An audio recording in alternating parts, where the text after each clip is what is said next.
1000 টাকার বাজি, এর থেকে সহজে বিরিয়ানি হয়তো আগে কখনো খাওনি।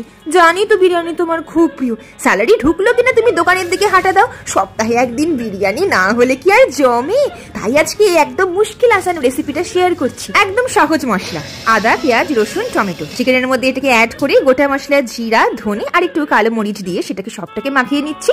গুঁড়ো মশলার মধ্যে দিলাম হলুদ, একটু Kashmiri red chilli powder, chicken masala আর নুন। দই দিয়ে সবটাকে মেখে নিয়ে তার মধ্যে আলু অ্যাড করে দিলাম।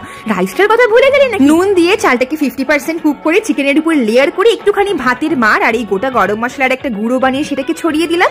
আর দিলাম উপর থেকে পেঁয়াজ ভাজার তেল আর পেঁয়াজের বেরেস্তা। চিকেন কষানোর লেয়ারিং কোনো রকম ঝামেলা নেই। এই যে হিরো ইনগ্রেডিয়েন্ট, এটার গন্ধেই তো তোমার পকেটটা ফাঁকা। 15 টাকার আতর কিন্তু মিসাইলের থেকেও কার্যকরী। একটু গরম দুধে 2 ফোঁটা দিয়ে সামান্য একটু কেশর দিয়ে উপর থেকে ছড়িয়ে দিলাম। ফুলগাছিয়ার বৈশাখী, জিয়াগঞ্জের সমাপ্তি আর রাজকোটের মৌসুমীদের জন্য অনেক ভালো। টক করে খেয়েও কেমন লাগলো জানিও।